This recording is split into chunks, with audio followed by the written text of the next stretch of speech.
You're listening to the We Are Libertarians Network. Learn more at wearelibertarians.com. The Johnny Rocket Launchpad is Liberty. Each week we strive to bring you the best guests in talk radio. The Johnny Rocket Launchpad delivers weekly interviews of noteworthy politicians, experts, and activists. The Johnny Rocket Launchpad is bringing the party to the Libertarian Party and launching ideas in your direction. Check us out at johnnyrocketlaunchpad.com. You can hear me, Kurt Nelson, and the beautiful Heather Nixon talk about the ideas of liberty. Rock and roll. Hey there, Liberty lovers. This is Mark Claire of the Lions of Liberty podcast, where we strive to bring you great conversations about the ideas of liberty 3 days a week, every Monday, Wednesday, and Friday. Check us out at lionsofliberty.com.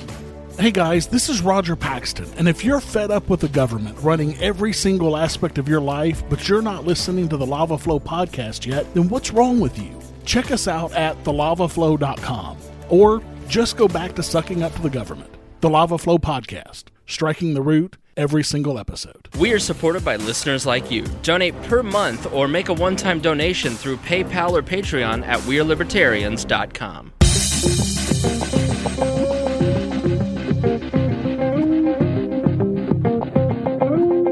Welcome to We Are Libertarians. I am your host, Chris Spangle. We Are Libertarians brings you all of the irreverence modern politics deserves. Think of us as the love child of the National Review and Mad Magazine. We explain to you what the hell's happening in our world today and how we can fix it by thinking differently. Please be sure to rate and review us on iTunes, like us on Facebook, share this episode with friends, and support us through PayPal or Patreon at wearelibertarians.com. We're supported by listeners like you, so $1 per episode by pledging $5 a month helps us grow. We're always taking your questions and comments via email at editor@wearelibertarians.com. If you are new to the program, we catch up for the first 20 minutes or so and then deep dive into analyzing current events in society from a libertarian perspective. This show is for adults by semi-adults, so please be warned, the language is strong and offensive.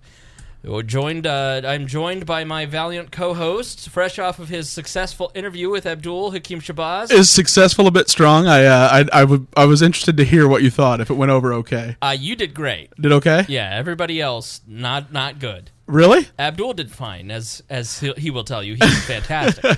But, yeah, so if you are listening to this now, Indianapolis, check out Greg on WIBC at 2 p.m. on Saturday. Yeah, discussion on social media and the effect it's had on society. Yep. And also with us is Kat. Kat, how are you doing? Hello, I'm doing well, thank you. It's so nice to have you here. The other Kat is joining us. Mittens just jumped on the table. And Mittens is banned from last episode. Promptly showing her asshole to the cameras as she does every episode. Speaking of assholes, my little buddy... Jeff Vibbert is here. Jeff, how are you? I'm doing great, Spangle. Thanks for having me back on. I'm surprised that you would lower yourself to our level of show business now that you're on such a big plane. Hey, for the common man, by the common man. Jeff, of course, left the day job and now is working at Barstool Heartland and does a great daily video series called Things You Saw? Pissed. What is it? Things you pissed. That's it. That's it, Kat. Blood. Yeah. Things you Was missed. the water running? Yeah. No, things you missed. Yeah. So how do people follow you if they want to watch that? At the Jeff Vibbert, or you can go to the Barstool Heartland Twitter, Barstool Heartland Facebook. Find it there. Monday, Wednesday, Friday, 7 a.m. Now, Kat, everybody follow at Kat Anagnos while we're getting plugs in. You make sure to get yours in right now, right? Yes, Yeah, thank so you. She's very she loves attention. Yep. And then go follow at the Jeff Vibbert. If you're watching the video, then you can see Kat playing with her hair. She's constantly I don't know. Grooming. Weird. It's very fun to have her around, but she's very particular about her looks. Yes. Of course, Shallow. so am I. Right. Also, very handsome, Jeff Vibbert. You're looking good. You're looking swole these days. I think I'm just gaining weight. You're getting all right. I was being nice. You're getting a little fat. That's fat shaming. Chelsea, Yeah, that's fat shaming, Chelsea dude. Clinton does not approve. You just spiced him. I thought this was a libertarian podcast, and you're fat shaming me. Yeah, of course. I wish my cat would stop fucking with my microphone. Get out of here. Dude, the cameras picked that up. You well, just threw your cat. Call PETA. Yeah. So she's caused so much problems. Yeah. I saw the video. The but- videos are very nice.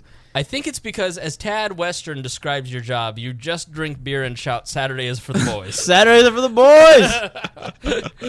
Barstool, obviously part of the Barstool Sports empire, which we love. Greg. Oh, absolutely. They are. They're hilarious. I can't lie, and it's good to see Jeff getting to play such a vital role. Well deserved inclusion in a role as it's expanded.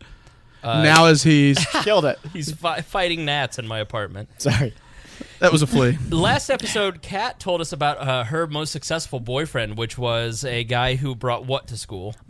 Mustard gas. Right. So Chemical warfare. literally 2 mornings later, she's back in Elkhart, Indiana. And what were you doing? So I went to IHOP with a friend. First mistake. And then we were eating, and all of a sudden I heard, "Excuse me, are you Kat?" And I look up and I see a guy who has hair about the same length as mine, full goatee, and a beanie on. And I'm like, "Yeah, I am." Now, I thought this guy was going to kill me, but right, but Theoretically, he would have already done it if he had, that's he probably had to make sure it was me. Yeah. But I thought he was one of my many haters. But he was like, "It's me, Mason, your boyfriend from 7th grade," and I'm like. He's like, "You talked about me on your," he said radio show, but he was like, "You talked about me on your radio show," and I was like, "Oh my God, I did." How's it going, man? And he's Sorry doing about that. so well. He is a manager of a landscaping company, and Nice. That's nice. he's finally saved up enough money to move to Colorado. Very nice. And I asked they love him mustard for- gas in for- Colorado. What particular note? Well, I asked him, I said, "Oh, do you like to ski or snowboard?" He's like, "Yeah, and well, and gestured to his hair. Weed. So I'm assuming a lot of weed. 2 marijuanas. Right. So wait, he had mustard gas? Yeah, so clearly you didn't listen to the last Was episode. No, I mean I saw parts, but why? Was he like a So- World War I pilot? Like, No, we were doing a unit on the Holocaust. We had to bring in a project that had to do with it. Yep. I wrote a song to Bon Jovi's "Living on a Prayer" about the Holocaust. And okay, how'd it go? Started early. well, I'll sing it in a second, but my boyfriend brought mustard gas Yeah. and had the kids smell it in the parking lot. Made it. 20 for 25 cents. For 25 cents. It was great. If my calculations are correct, this will create. Oh no, it's choking mustard gas. Why so serious? Terrifying. You But yeah. literally dated the Joker in middle But the school. song I wrote was extremely offensive, but I got an A. Well, I'm proud of you. Well, Thank you. I want to hear it. Yeah. If it's Yeah, extremely so it went offensive. like this. He said I'll start from the whatever. So he said the Jews are to blame for his failure. It doesn't make a difference if they did it or not. It's about Hitler. I've got the Nazis, and that's a lot for revenge. Bow down to me now. Whoa, he's killing Jews. Whoa, Hitler. You sang this in class? Take off your star. He's coming after you. Yeah, it was a great. We had to do a creative project. You de-starred him. Was that great? Oh my God. 14-year-old kid wrote that. What I'm year a was this? genius. 2000. I don't know how old I am. 20. 2011. I blacked out. 2011. I can't believe. I was focusing on the live stream. Did I just hear a song about killing Jews? Yes. And Greg didn't sing it. I didn't write it. It's Hey. the first I've heard of it. For the record, I I can't wrote believe that it's not on the Billboard for charts. the record. Made top 100. Couple weeks peaked. But for the record, I wrote that for a class project. Okay, so I don't want people to think that I'm actually. What did your teacher say? They thought it was great because like She cheered. She clapped. she cheered, She clapped. started hailing. Showed me- Everybody started Yes, marching down the queen. hallway. Yeah, No, she showed me her war memorabilia from her great grandfather. It was great. No, Just like that, yeah. Did she whip out the old "my grandfather died in the tower" joke? Oh my God. no, Oh her God. grandfather did the kill. No, but So it was did the gun tower. it was joke. such a strange. Now that I think about it, I mean Yeah. that was only 2010, 2011. That could not fly nowadays. Oh my that kind God. of project. You but- sang an anti-Semitic song to I'm- Bon Jovi, well- an American hero. But I was singing it about the Holocaust. Like I wasn't promoting it. You know what I'm that's saying? I feel like it's like those like theater rules. You can be really offensive if it's like it's for theater. Exactly. Okay. It's for the Exactly. arts. Yeah. Like you Right. could sing a song about slavery if you're like doing a unit on slavery. Okay, Swing you're- low. Okay, no, like You're that. digging yourself into Like a in hole. theater, Just you know what I'm stop. saying? Yeah, like in Hey. theater. I got an A+. No, we had to Now it's an A+. either you got to write like make a video, like write a poem, write a song. You About just, the Holocaust? yeah, it was just something. So like some people did like a What a poem. lesson plan. Honestly, it was really creative. But this one girl like did a poem about Anne Frank, and like I just chose that. that route. You know what I'm gonna do? I'm gonna do a Weird Al Yankovic version of "Living on a Prayer" but here's about the Holocaust. Here's the thing. I didn't sing the beginning part. It was pretty educational because it was like Hitler tried to be an artist living on the street. He sold you know what I mean? So I was telling his story.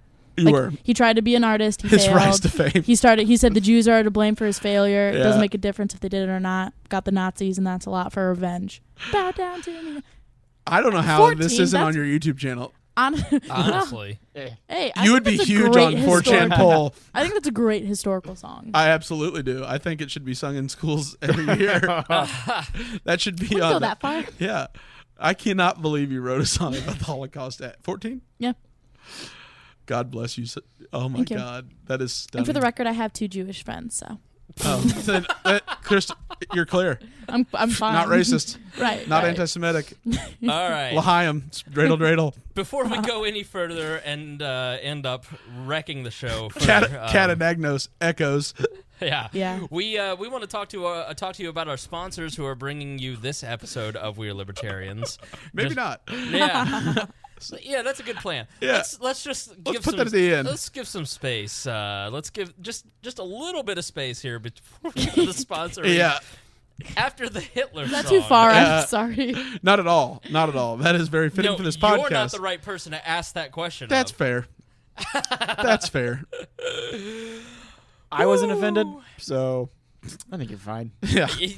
Well, you work for Barstool Heartland. Is there anything off limits at Barstool Heartland? Being not patriotic. Not drinking. Yeah. All Sobriety very good- is frowned upon. all very good points. He's suspiciously quiet and displeased. Let's Yes.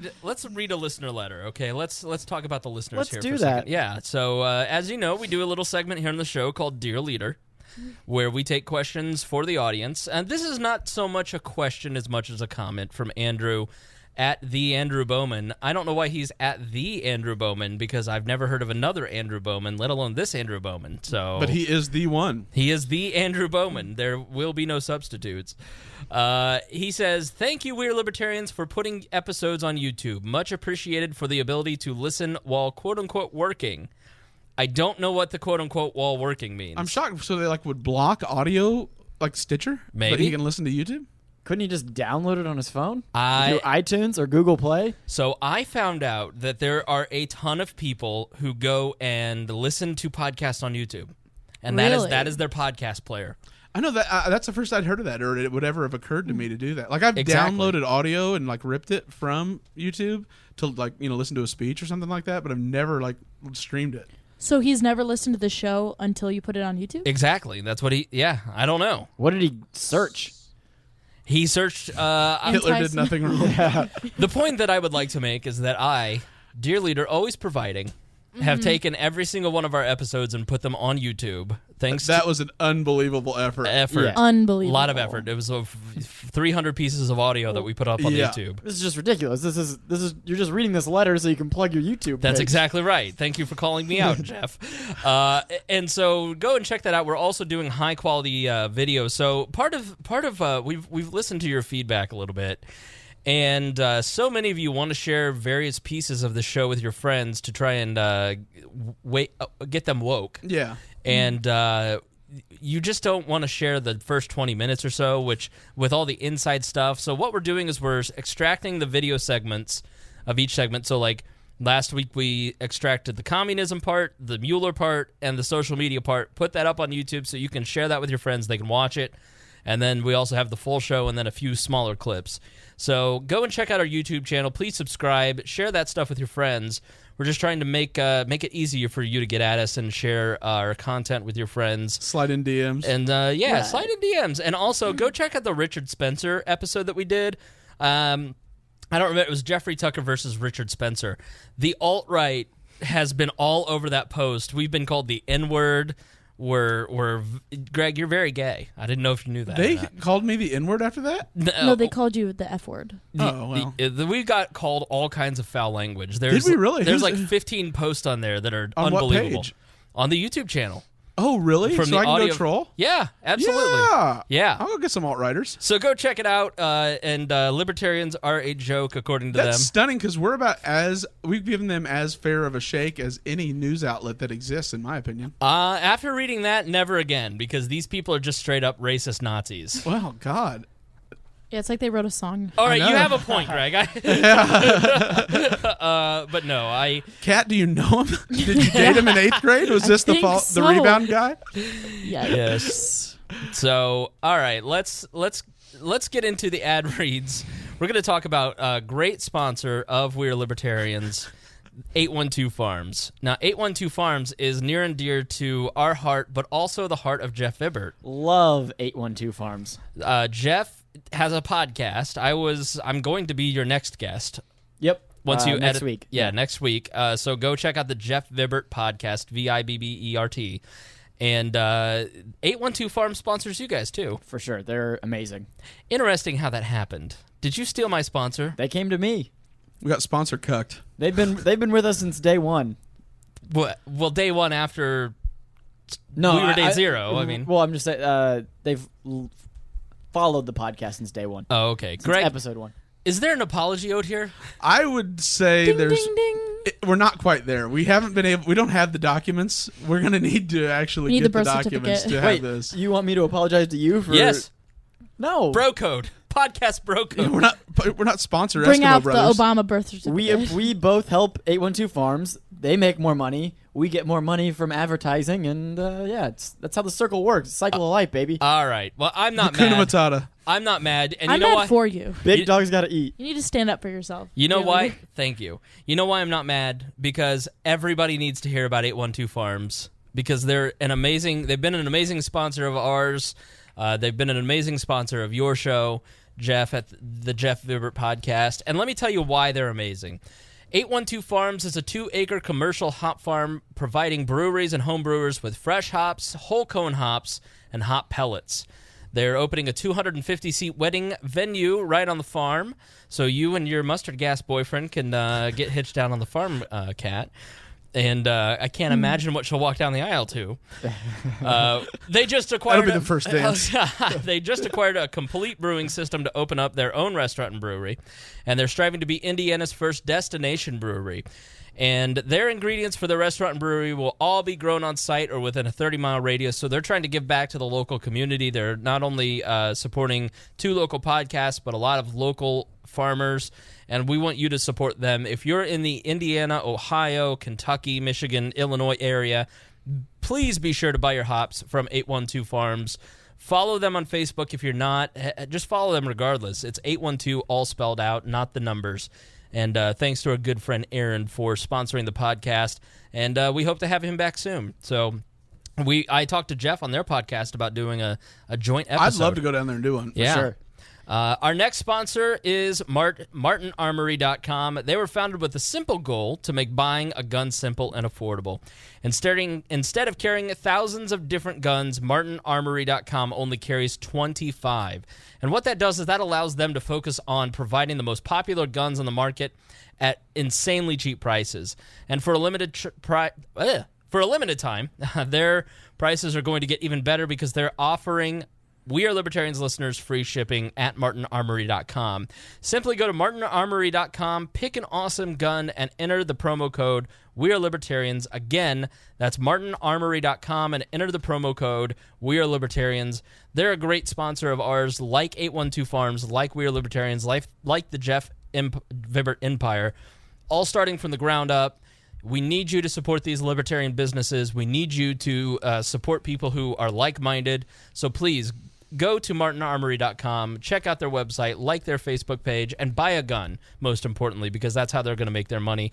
And use the promo code We Are Libertarians.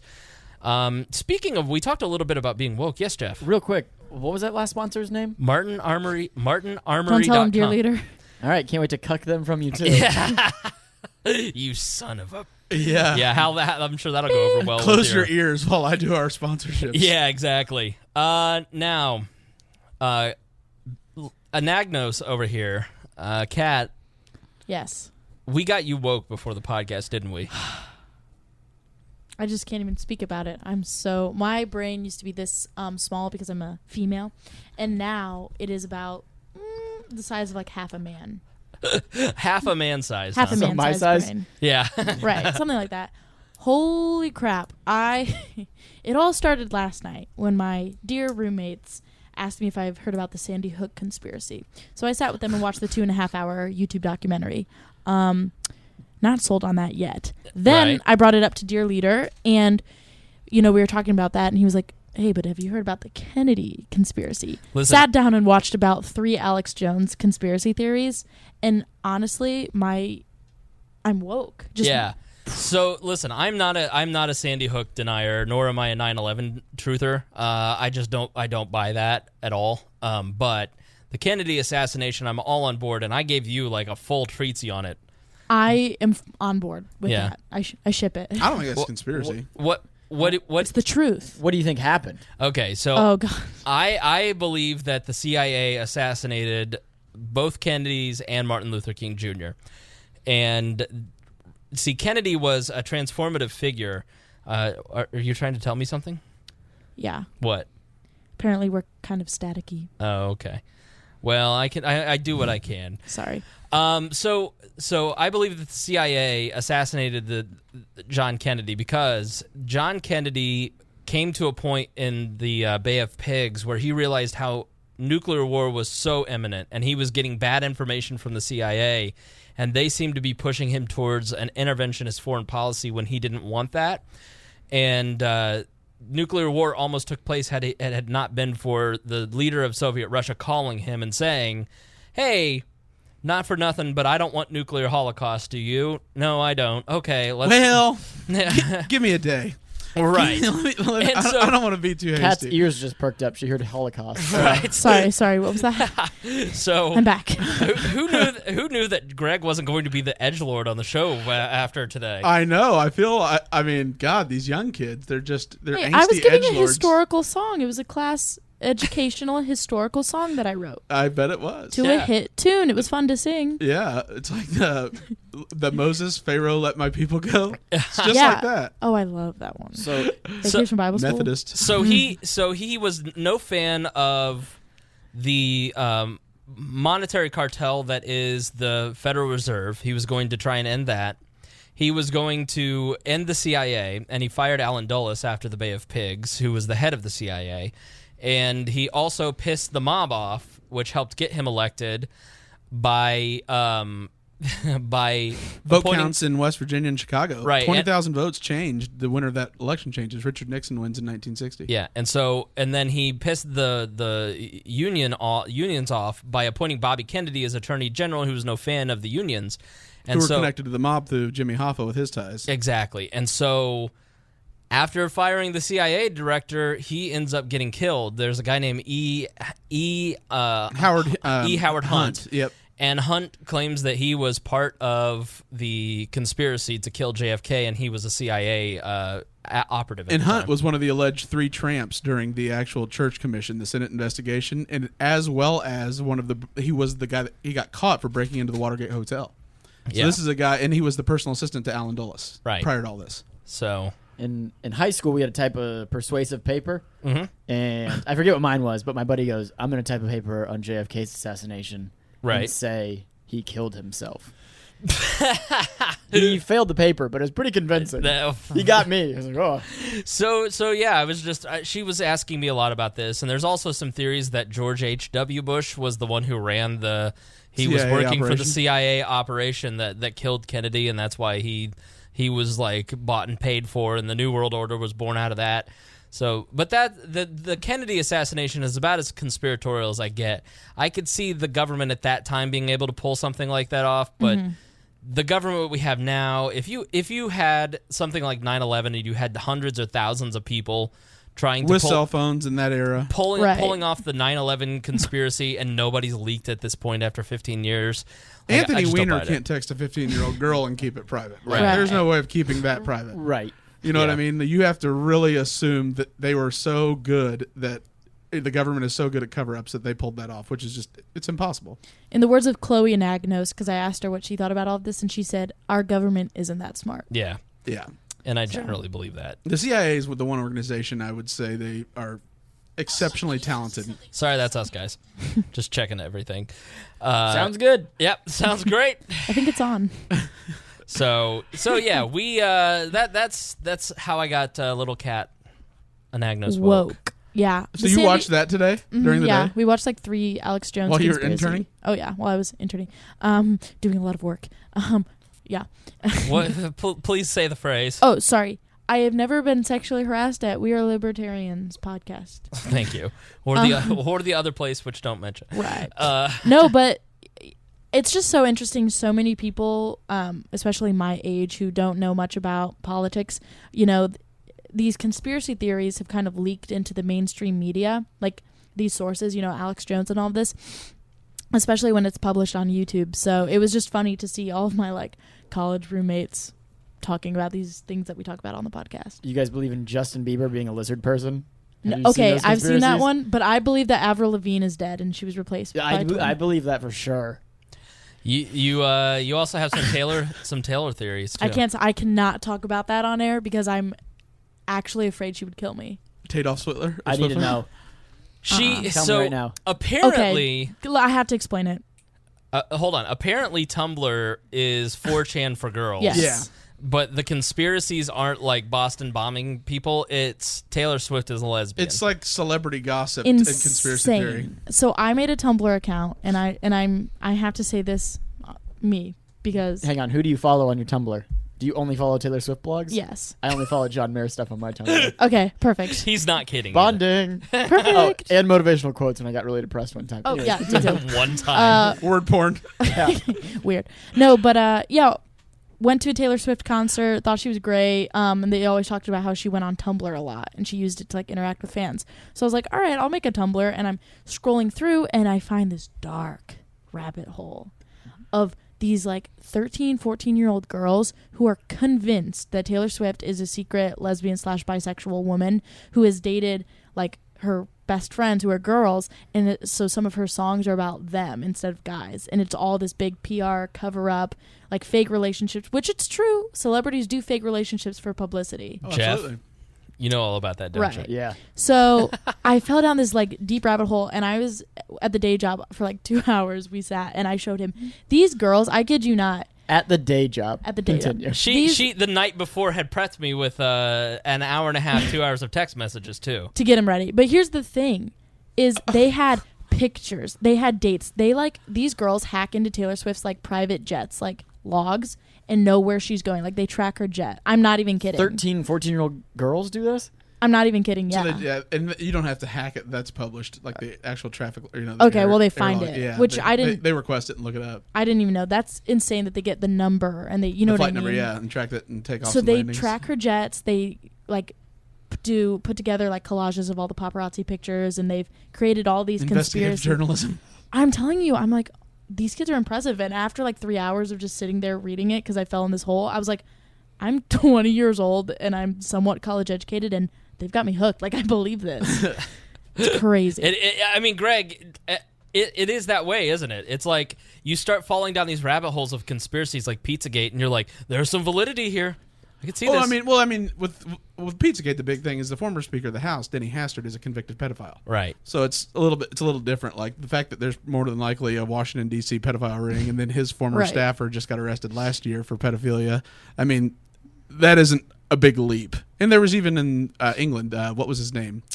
Oh, you know what I'm talking about? Seville, Seville case, where he talked about how if this ever actually went down, the exposure of the highest levels of society would be exposed for pedophilia and trafficking of young kids. So, that was a little different, since I can't.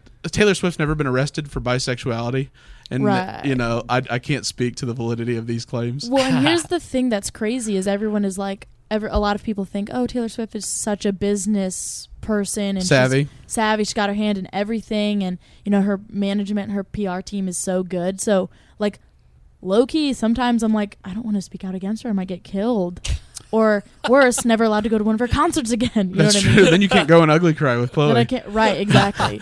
But I just fell down this deep like hole, and it's just insane. That's what happens. Like that's what happened with me, like with the Tsarnaev brothers, like the shooting. Like, that's because like they put all the pictures together. Anyone that was at the Boston bombing, right? That's how they identified the Tsarnaev brothers. Exactly. Is they put the pictures together from all the social media, and then they identified the guy before the police had and the FBI had based on the backpack. And they had the witch hunt, and they like misidentified. Yeah, they misidentified. That's the danger of it. But at the same time, they found they winnowed it down of who would have had the backpack and who placed it there. Well, and it's Go ahead. Sorry. Oh, I was just gonna say, the Taylor Swift thing, is silly and crazy as that may be, it all kind of goes into the topic of we really don't know what's going on. Like there's so many things. The lizard people, but there's so many things, like the JFK thing or the topics we're going to talk about today. You really don't know what's going on. Jeff, it's crazy. Are there any conspiracy theories that you believe in that are just like, if anybody knew, they'd think I'm crazy, but I don't care. I believe in it. I legit think Justin Bieber's a lizard person.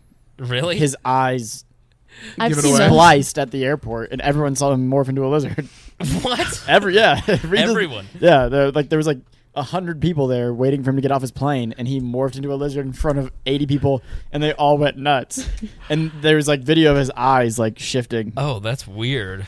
He's a legit lizard. I believe for real. I don't believe the Taylor Swift one, but just please don't hate me. But no, She thinks that Taylor Swift listens to this podcast. You don't know. She has a Google alert set up, so if you put it in the title. Hey, I feel like she voted for Gary Johnson. Not gonna lie. I think Taylor Swift is libertarian. Well, you lesbians, they love Subaru drivers. They do. They have a Subaru podcast? Listen to that. I definitely believe, that one, no. I definitely believe that Hillary Clinton has like Parkinson's and is like dying. Oh, yeah. Her security her guard seizures. Well, she wears seizure glasses. And her security guard was a full medic trained. Like, come on. Her exoskeleton that she wears? She's a lizard person, too. No, she just has Kuru. She's not cool enough? She's not a lizard person. Because have you ever watched the Alex Jones documentary where he infiltrated the Bilderberger Society? We didn't get that far today. I sent her the link. Or Bohemian Grove? Well, then you're going to feel way different about Hillary Clinton. Really? I mean, Colin Powell's sitting there speaking in tongues, and it's a mock ritualistic sacrifice of a baby that they pay to have made each year, and it's an old Canaanite, early Jewish tradition. They praise Moloch and offer a child sacrifice. Early Jews, like the first Jews, had child sacrifice as part of their tradition. You're going to be so woke after watching all those documentaries. Really? I sent her the Bilderberg one. I sent her the A New World Order, A New World Order Defined. It was an Alex Jones documentary on the New World Order. The Invisible Empire, that's what it was called. Which the Deep State. I liked it. Yeah, that outlined all the banking and Deep State and all this stuff. JFK 2, the George H.W. Bush connection. That one's pretty interesting. The Invisible Empire is also another name for We Are Libertarians. Oh, the Klan. I was going to say the Klan. Right. We co-branded with the Klan. No biggie. Here's the thing. Alex Jones is not somebody that I believe or think that he's a credible person. But I love listening to him. I love entertaining the ideas of conspiracies. And it's so funny because if anybody brought up conspiracies on this podcast, like if you go back and listen to the 20s, there's an episode called Bad Chords, Discords, and then the next one is called The Fight, like 23, 24-ish in the episodes. It's where we are talking about fluoride in the water, and there's literally a fist fight that happened because we weren't going to talk about conspiracies. And now we're sitting here going, I believe that Justin Bieber's a lizard. It's just... Well, this podcast has really gone downhill. I don't know if it's just once I started... But I think the reason is that I don't care as much what people think. Like, they're just going to think whatever they think. And I think, Jeff, you probably better than anybody can explain this. Like, you can't control what people are going to think about you. Like when you're doing your videos and you're doing very high level stuff at Barstool now, people just kind of, it doesn't matter what you say or how you say it. People just interpret you the wrong way. Yeah. For me, I have my demographic. I know who I'm doing jokes for. And I mean, I'm comfortable with what I'm saying and who I am. And you're going to have, it's always a demographic of usually guys that hates what I'm putting out there. And It's like, you're going to hate it. Not everyone's going to like you. So you just have to get used to it. And Greg, I think, when we post stuff on our Facebook page, like, as much as I appreciate getting that large Facebook page, and we now have 87,000 likes on Facebook, it has changed because it doesn't matter what you post. It's a Rorschach test. Absolutely. I mean, people are going... Really what it is people can't wait to give you their opinion. Right. They're not going to read it. They're not going to take the time to digest what you said. They just want to spout off and imprint upon it what they're already thinking anyway. Yeah. And that's okay. Yeah. I mean, as long as it doesn't bug me. It's their energy and effort they put into it. Right. You Yeah. getting mad? I'm Yeah. getting rich. You wrote all this text. Yeah. You remember that GIF? Or that GIF? Yeah. I mean, so it's just like, I watch conspiracy documentaries. It doesn't mean I believe them, and I think that's part of the problem that's going on. It's like with the Megyn Kelly thing, which, by the way, the Megyn Kelly interview was like they were mocking the old Lori Kilmartin Daily Show interviews where they used to do her in soft lighting and the other person, they'd make him look like an idiot in like dark lighting. And it was like, and that was a parody of the news. And it's like she was doing a parody of a parody. It was so bad. Alex Jones was so poorly lit. He was sweating. He couldn't get his points out. He took that third dose of super male vitality and was just ready to burst out. It was just it was a bad interview. It was so poorly done. None of it was based on fact. Everything was, oh my God. Got a close up on that hair, girl. Being crazy. Check that hair. Kat, Every time I check my hair, people yell at me. Kat, how does my lighting look? I feel like they're going to give me bad lighting. I don't know. Jeff's I've got just some been reading the shadows on his comments face right now. so I'm nervous. You're fine.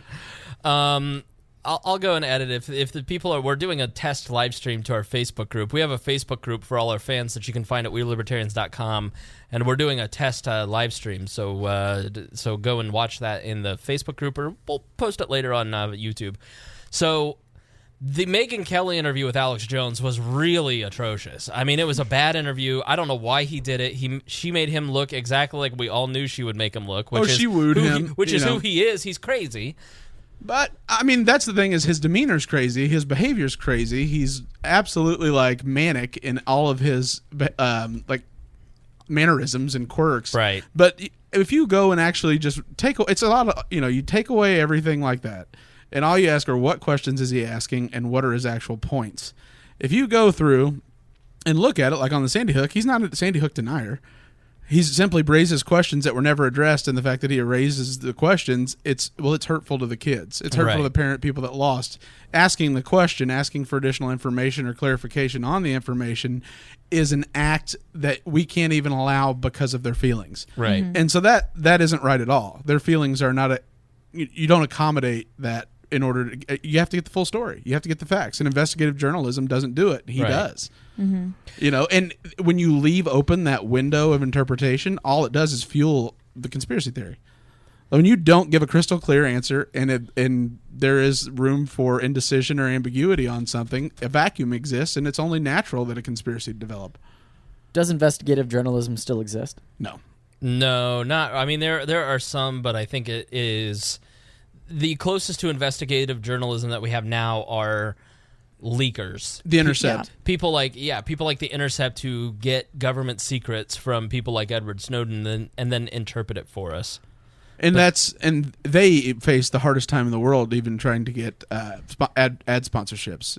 Glenn Greenwald was the journalist at the UK Telegraph, right? Is that right? Or the UK the Independent or the Guardian? Sorry, the Guardian. I swear somebody just walked in the door. Yeah, I'm kind of scared. I'm kind of scared. Jeff, It's Taylor Swift. you go. Nope, no one's there. All right, okay. Marco. Unless they're hiding in the laundry room. It's like Who Framed Roger Rabbit. Dang it. They're here. They're going to black bag us. No, Taylor Swift is here. She heard me talking. Her She's watching people. the live stream. They're going to kill me. Free speech is obviously Under assault. Under assault. And that's one of the things that we're going to talk about tonight. We had a case that just took place in Massachusetts. Yeah, Massachusetts. Where Massachusetts, Michelle Carter encouraged a friend of hers to commit suicide. She just has been charged with what, Greg? Involuntary manslaughter, 20 years in prison. But her legal team is going to appeal it because it takes the law of involuntary manslaughter and the intent, or there is an intent, but the implications of where this leads are huge and enormous. So they're going to appeal it, and my guess is the appeals court will strike it down because you're essentially saying that being, what had happened was let's back up and give some context. What exactly happened in this case? Yeah, so Michelle Carter, young teen, she had struck up a friendship online, virtual relationship with a guy named Conrad Roy III, and it was basically just them texting back and forth for a number of years, but Roy had been suffering from depression, and at the beginning of their relationship, Carter had urged him to seek treatment, so when they were first became friends. However, as the relationship progressed, Carter she eventually just began to encourage Roy. Every time he expressed the desire to take his own life, she started to encourage it. Right. And was like, you know what, just go ahead and do it then if you feel that way. It sounds familiar. Ultimately, Roy called Carter as he sat in his car in an enclosed garage with the exhaust running, and Carter did little to lend a hand of support to her desperate friend who had called her and said he was going to be killing himself via text message. And so instead, when he called her and told her that he was scared, and she instructed him to get in the back of the car and finish what he had started. That was her last communication. It's a very Vibbert things to say. No, that's not true. No. Kat, what is hanging on the wall in my office? One of the funniest things I've ever seen, not for the faint of heart, there's a little Post-it note that's thumbtacked onto the cork board, and it says, "Do it," period, with a razor blade taped to it. Given to me by none other than Jeff Vibbert. It goes back and forth. It goes both and ways. I've taken it off and pretended to use it to be funny, and I actually almost got myself. Yeah. It's so real. Well, only 4 episodes ago, you were telling people to go up the stream, not across the river. Do it like a real person. I'm never getting a real job. But I mean, so what's really going on is we joke about these things, and we're sort of like the first people to find we're right at the cutting edge of what is funny or what is edgy or what is just starting to become acceptable. This is out ahead of the curve, and regular society's been introduced to it for the first time. Right. Because we make these jokes, you do these, you leave little love notes to Spangle. Yeah. I mean, Jeff and I signs of affection. Right. Jeff and I tell each other to drink bleach at least once a day. Right. But it isn't real. But this also the context of this situation is different. Yeah. Yeah. Plus, if Spangle's been in a vulnerable state before, and I've given him a shoulder to lean on. Right. You even left him a note. Don't kill yourself. Yeah. You tore it out of a yellow legal pad and wrote on it. Thank you. Yeah. Jeff's been low too. He's been eating out of dog bowls and nothing but refried beans for weeks on end, and that's not a joke either. That's not a joke. Yeah. The last time he was on this podcast, there was a rant that we were all a little scared, weren't we? It was awesome. It was great. It was great. Just stream of consciousness, letting it out. He felt a lot better after Needed he did that. Yeah, it felt real good. Now he's in a much better place. And now it's a totally different person. Is that why I have a list of things I'm not allowed to talk about for legal reasons? Yes. Yes, exactly. Jeff sexually harassed us. Uh-oh. Yeah. Natalie Anagnos is watching. She says, "Hi, Kat. Love you." Oh, Mother. Who's that? Oh, your my mom? Her mom. She must be so proud. Honestly, You're on a she's Libertarian so podcast. No. Hello, Mother. Love you too. Natalie, if you see her trying to brush her hair several hundred times during this podcast, that's your fault. Yes. Or at least she blames you anyways. Yes. I like to look good on camera.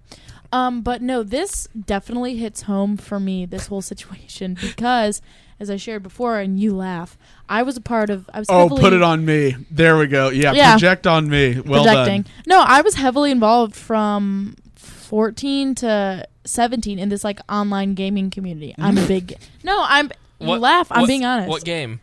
Farmville. Please say Farmville. Yeovil, actually. Let's be real. Yeovil, one of the Facebook games. You can talk to other people. Club Minecraft, Club... All these... I'm not even kidding. Some of my best friends to this day are from that community. Did you know... hang on. Did you know Spangle has 2 Facebooks? One for himself and one for Farmville? I kind of figured as much. Facebook games in general. No, I had multiple accounts for Yeovil. I'm not even kidding. I was a billionaire on that game. But anyways, I digress. Is that on your resume? I was little. Okay, anyways, back to the serious notes. Honestly, you should just fucking kill yourself, loser. Honestly, no, but so many kids in that Forum. online forum, whatever, were so mentally unstable. And teenage kids. I'm not even kidding. And it's sad because, like we were talking about earlier, you go to those places for the sense of community, right? Mm-hmm. Yeah. And I knew so many kids from those forums all across the world. I had a friend from Syria and everything who just wanted to kill themselves, wanted to do all these drastic things, and people would talk them out of it and stuff. So it was a good place, but it's interesting to have this finally go into the mainstream. It is, and this is society's first introduction to the savagery that Exactly. goes on the internet. Yeah. Vibbert knows B is not a place for your, normie. 4chan be random, yeah. The internet is the Wild West. It is. Not even Anything Reddit. goes. And that's the thing is I advocate for free markets and not restricting society and humanity whatsoever. And then there are days I get on 4chan and I'm like, I'm kind of a statist. Yeah. I kind of think we need some regulation because these people, They're I don't insane. know. Yeah, they're a little wild. It's like having a society of nieces and I'm outnumbered. And I don't know that I like that. But I don't know. I also feel like there were some more elements at work here as they check the comment stream on Facebook to see what the feedback is in real I wonder time. if anyone's telling us to go kill ourselves. Right. So many. Thanks, Mom. But I think there does need to be. This was such a sensationalized news story. Like, it came out of nowhere. She got 20 years. The sentence of 20 years. How old is she? She's. It's like, I want to say she's 7. No, that was something different. I don't know her exact age. I'll look it up. But she's a young girl. Her whole life's ahead of her. Yeah. This just seemed to be over the top to me. Let's see. In 2014, he killed himself. So this has been in waiting to go to trial. but for we're a just while. now hearing. Yeah, it doesn't say her age, but definitely something where it had been a long virtual relationship. They refer to it, and then also it clearly. I don't want to imprint this on there, but it seems like it was something where he had threatened it and threatened it and threatened it.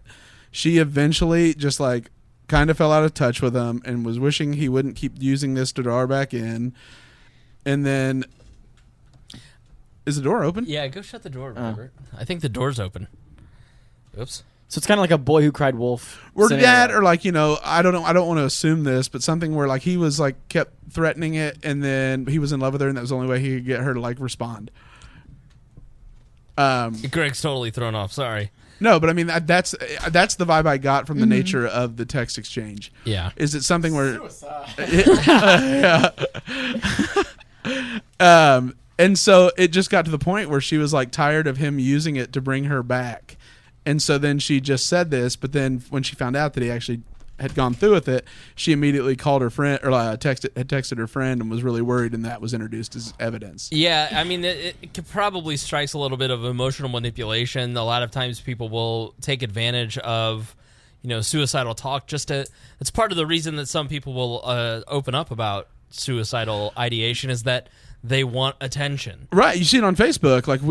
I had an instance with libertarian brutalism where there was an individual who was real time cutting themselves and taking pictures. And my first experience with it, no one had his contact info while he was doing it in the group. And so I went on a mad search to find anyone that knew him, and to get them to call him or contact him.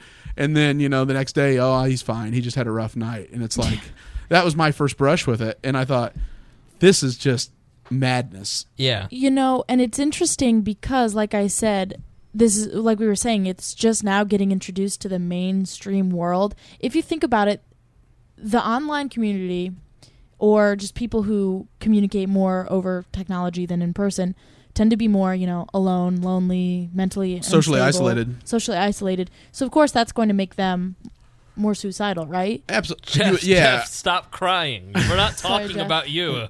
Not you, buddy. But it's just interesting because, to us, this is, for me, being in these things and the jokes that we make, that's a normal thing. I've had a lot of people tell me, I just can't do it anymore. And, you can only talk people off the ledge so many times until you're like, what am I supposed to do? Right. And usually it just doesn't develop to the point where then Where you're they're like, actually, yeah. I'm so annoyed. Why don't you go ahead and Drink Exactly. bleach. I feel like in this case you have a millennial world being judged by old people that don't get it. Right. You know what I mean? And I think it's not even. I would say it's people even 35 and up Yeah, no, for that sure. are just normal. Yeah, It's 35-year-olds unaccustomed to the absolute brutal nature of the most hardcore parts of the internet. Yeah. Because it is not, that headline. As soon as I saw it, I thought, oh my God, this is going. Luckily, it didn't get the mass outrage of a Casey Anthony, but I thought someone just took an archived post on B and then threw it up into the Boston Globe, and that is the worst you can do. Society is not ready for that. Mm-hmm. They can't believe that exists, and especially this girl, sweet, cute girl. You don't expect it from her. This isn't the one, this isn't a basement dwelling, zit riddled cretin. Right. This is like just a girl that you guys would probably offer a bid to in your sorority. Yeah, especially now. Careful about the thumping. On the table, just because of the mics. So here's the thing. All right, I have had a long battle up until. I really struggled with suicidal ideation, which is thinking and talking about suicide, my entire life. I never would have gone through it. I'm much too vain for that. I wouldn't want that to be the thing that people remember me for. If you kill yourself, that's what people remember you for. They don't remember that you were a podcast host and much celebrated as said podcast host. The vanity of legacy is the deterrent to suicide. Absolutely. It's just funny to hear that it said out loud. That's not that it's funny. It's funny to hear it talked about in that manner. Not that your mom would walk in and find you. It's that. That was. There's the three things. I don't mean it in like a public sense. I mean it as like that's the memory that your family's going to deal with for the rest of your life. They're going to have to have that conversation with people. Right. It's a selfish thing to put on your family. It's a very selfish thing to put on your family. You don't give a shit. You're dead. But to do that to other family members, I would never want to do that. I never wanted to be found by somebody like even a police officer who deals with that stuff every day. I wouldn't want to do that to somebody. Like that's a scarring thing. Right. And in 2016, I sat down and I was very serious about it. It was last year about this time, and I wrote a suicide note, and I got halfway through, and that is the thing that made me realize that I will never commit suicide, because once I started to write out all the things that mattered to me, that's when I went, why would I ever kill myself when I have so many great things going on in my life and so many people that I enjoy and so many relationships and projects and things that I care about? So I've struggled with it my entire life, and I've never really talked to other people about it. It isn't something people talk about at all. We had a friend who tried to go on a suicide tour where it was a very public thing. And for me, it was always a struggle silently and privately. For this person, it was a public display to get attention. It was attention-seeking. A suicide tour? Yeah. Yes. What is that? Just plotting out points on the map, and I'm going to travel, and then I'm going to kill myself after this. This is my final farewell. And, like, I just Taylor Swift to go on a suicide tour. She literally just pushed Vibbert off. I'm stronger than you, Vibbert. Oh, bring it on. T-Swift's rage is And what that really was about is I want people to show that they care about me. And I pulled this person's partner aside, and I just said, listen, I've dealt with this my entire life. The people who commit suicide don't talk about it. Yeah. They're doing it because they want you. They don't know how to say, I need help me. They're doing it and acting out because they need help. Mm-hmm. It's important for people to get help, but it's also important that people who are struggling, that you don't use that just to be an emotionally manipulative prick, right? And that's you never want the boy cried wolf. But clearly this guy, she felt terrible when he actually went through with it, because she was at a point where it sounded like she thought he was crying boy cried wolf, don't leave me. I'm imprinting that on, that's my read of it, and that may not be the case, but like that seemed to be the development of the exchanges. Was there she had grown tired of it was like the exchanges had tapered off, and then that came up, and then they started the exchanges started up again, and it was almost like she had grown tired of being reeled back in by the drama. And they had met online, right? Yeah, virtual, completely virtual. And there again, that just shows those people are already susceptible. Yeah. Still can't speak English to that. Emotional the turmoil, and then that's the actual like mechanism they use to get attention and like get people to talk to them and feel close to others. They're already lonely because they're online. Oh, yeah. I mean, not all online people are lonely, but the people on forums for video games probably. It's a very dark time of my life. Right? Yeah. So yeah, my point is that you have to be very careful with this kind of talk. It's not to be used. This kind of speech is not to be used recklessly or manipulatively. There has to be some personal responsibility. If you are struggling, you need to reach out for help. Mm-hmm. And there's no shame in asking to reach out for help, but there is a difference when you're doing it every couple weeks. Just when you're manipulating other people, when you're just trying to, flail as a form of beta male. You know what I'm talking about, betas. Way to get that low or T up. I know. My T is so high right now. I had a steak last night. I just went to the gym earlier. I'm so full of T.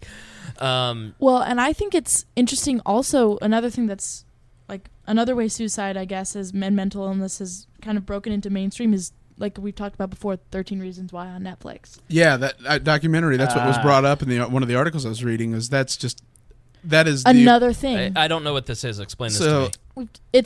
I can tell, or... Yeah. You go ahead. You go ahead. Oh, it's a book that was released 10 years ago or whatever, and now it's a Netflix series. It's about a girl who kills herself, and she leaves 13 tapes, and she gives each tape to each of the people who wronged her. So she left 13 reasons why she killed herself. Oh, wow. And they kept it. Yeah, they made it into a documentary. Yeah, and they think that it's romanticizing suicide. At the same time, they think it's, a PSA for mental health, or Netflix is just capitalizing off of it. But it's just interesting that this has broken into mainstream, right? And then now this real case. story has broken in. Also, there's a new Netflix, not even a documentary, a series out. I watched the commercial for it. Don't know what it's called, but it's about a girl who has like an eating disorder. And have you seen this commercial?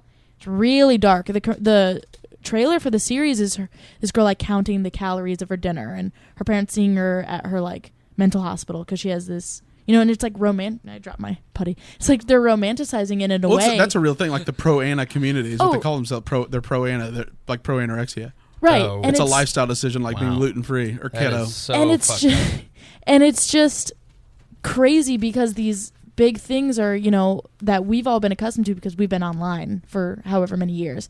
And now it's into mainstream, and I don't think people can handle it. No, it's a look at the dark reality, and the majority of people don't want that exposure to the dark reality. They would much rather not have to see it, see and experience it, because that makes it like the human elements come out to you. And in that series, the 13 Reasons, I haven't watched it yet, but you had mentioned it.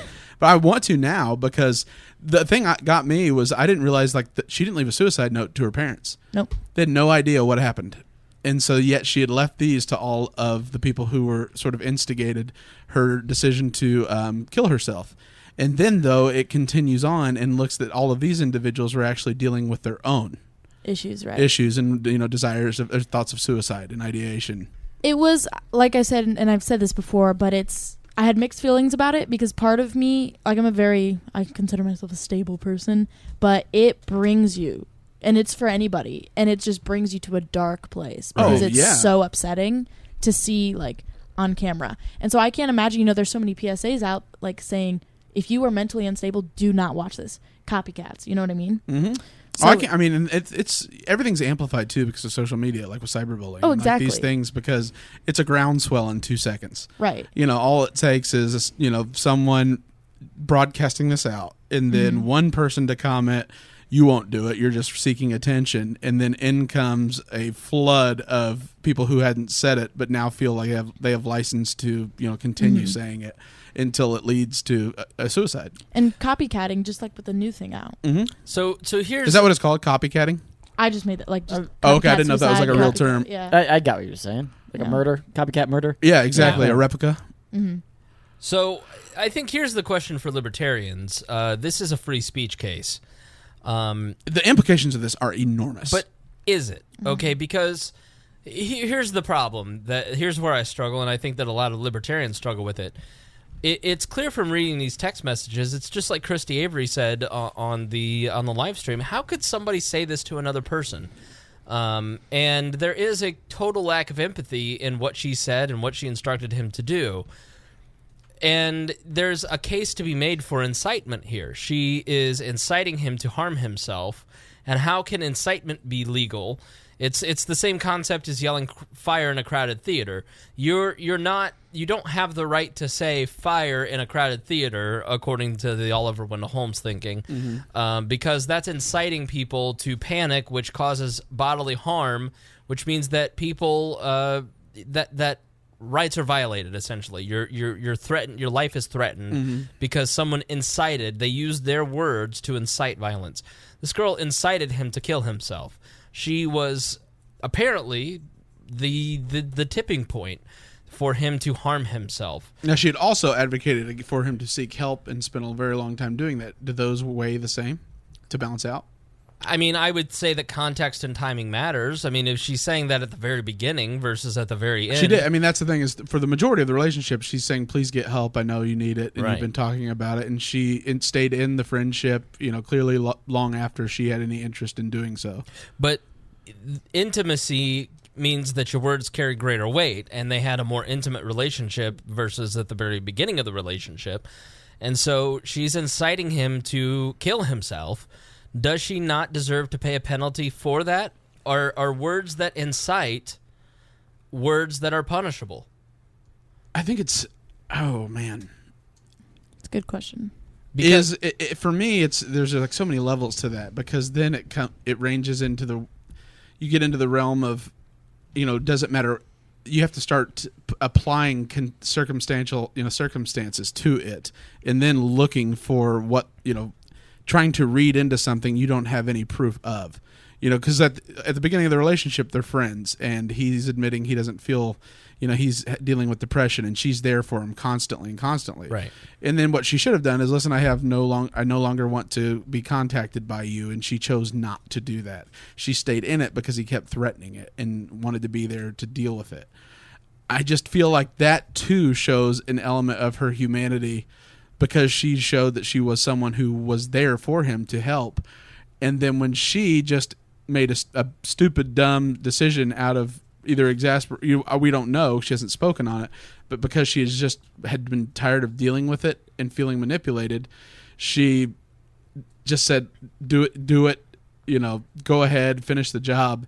Because if you don't, she just didn't have the adult mindset to how to handle it properly. Right. How old was she again when this happened? I don't know the exact. I mean, the girl's in her early 20s. All right. So, I mean, that's still a pretty young, formative age. I mean, your brain is, what is it, like 24 before it's done? Yeah. Before your 26. brain is done really, mind's still cooking. And it's a lot to deal with at that age. Yeah, that's a The heavy weight of it. emotional thing. I mean, Plus, you don't really understand life and death at 15. You know what I mean? You think you're invincible. You can't For believe sure. anyone would kill themselves because you can't imagine death. Yeah. No one in your life's passed, usually, or that's really impactful. right. And I think it's so new. It's so hard. The dangers of it are, what if someone advised her to say that? Who's the real initial source? Mm-hmm. Then is that person just as guilty? This seems like a heat of the moment type thing. This is 3-year text relationship back and forth. But I'm saying, like, just get in the car and finish the job. Well, he was doing it. He was in a Target parking lot and had gotten a carbon monoxide machine. And he's like, I think I'm going to do it. And she's like, just finish the job. Get in the back. If you're going to do it, finish the job. Get in the back seat and do it. Like, she had just told him to go ahead and do it. And then, it showed that she couldn't believe he did, because she reached out to a friend and was talking about how worried she was that he had actually gone through with it. Right. See, and I heard that he got out of the car at one point and she said, no, get back in. Yeah, that's what he was like, because then he was like, I'm not, he wasn't going to do it. And then she said, if you're going to do it, finish the job, is what her exact words were. Which isn't normal at all. Right. But the dangers of playing this out are huge. It's enormous, because it's something where,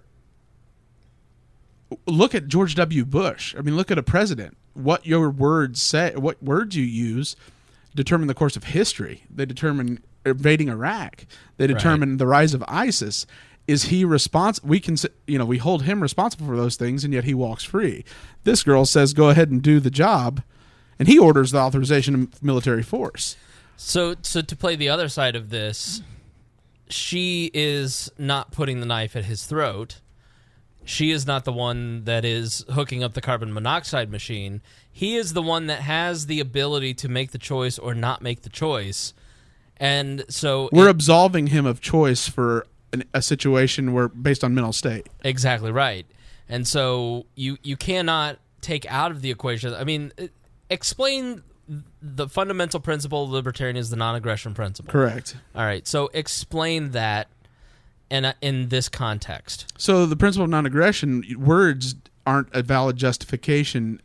They aren't force on another individual. It's absolute freedom of speech, period. No questions asked. Right. Words can never be you can never use words as a justification for self-defense or force on another person. If you view it as self-defense, you're the initiator of force. Had she gone over and put the hose in his mouth, then she would be guilty. But because she used her words, she's not guilty. Right, and I don't even know if she is guilty. I mean, I feel like there's this overwhelming urge because the person. This sounds very cold, but it's like essentially absolving this individual of free will. We're saying that because of his mental state, he was completely dependent upon what she said. Right, and that isn't true at all, ever. I mean, granted, you can get to a state of dependency and of just, you're irrational and not able to make logical decisions. That's why, like, you get not guilty for reasons of insanity. Mm-hmm. But this is a guy who was contemplating it and reaching out. You know what I mean? Like, he didn't have a rage blackout where he doesn't have any recollection of what he, like, we know when a husband comes home and finds his wife, there are many, many instances where that person literally, the brain didn't imprint a memory because it was so inconsistent with what their actions were.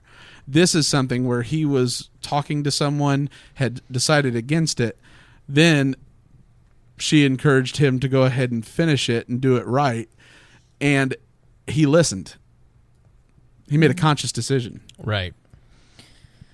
It's a horrible thing. I just don't think she should have to serve. I think she did a moral crime, a humanitarian crime. Mm-hmm. I don't think she committed a legal crime, only because if we're going to extend it that far, this podcast could incite someone. The guy that went and shot the Republicans, if he was listening to a progressive version of this website, then they provoke, the podcasts and the news sources he was listening to, because he gave them such authority, they are the ones that should go to jail. And if Taylor Swift kills herself tonight, that's on me. That's my fault. So. Right. And then it wouldn't need a trial. Jeff would be tarred and feathered and hung up. Yeah. Could you imagine? While Shake It Off plays in the background. Oh, my God. Of course. Shake off those feathers. You'd have so many bitches coming after you, but in a different way. With pitchforks. I feel like these people would be a little younger. A little bit. Get your ankles. So does it kind of go go to the tune of, if I told you to go rob a bank and you did it, would I be in trouble? You would. You would serve jail for assisting a crime. Based off of this logic or in this logic? Okay. So yeah. See, she got involuntary, so it wasn't like this was her intent, but someone still died. So it's like if this charge is for people. The best example is when you get in an auto accident and kill the other driver. Mm-hmm. Totally, unintentional. Mm-hmm. Did not mean to. Someone still died, and so justice needs to be served. And extending it to words rather than acts. That's a big step. Huge. Yeah. And the implications are enormous. It's the biggest slippery slope ever. And it's kind of scary. So a lot of people say, well, they want to deal in his mental illness. Well, we don't know if he was mentally ill or not. So you can't say if he. I mean, obviously, somebody who he was definitely in a terrible mental position, right? And he clearly had become so dependent upon her thoughts and what he was basically dependent upon any attention that she gave him. She had placed such enormous weight. It was like he was at her disposal, essentially. And that's a dangerous level of codependency for anyone, But I don't know that's not schizophrenia. You're not actually having a different personality, or you're not imagining things or delusional. Well, and I think it's with the left now, they consider depression a mental illness, which I guess it is, but where do you go to clarify just like people saying, oh, I have anxiety, or I'm having anxiety. You're not having anxiety unless you're actually diagnosed.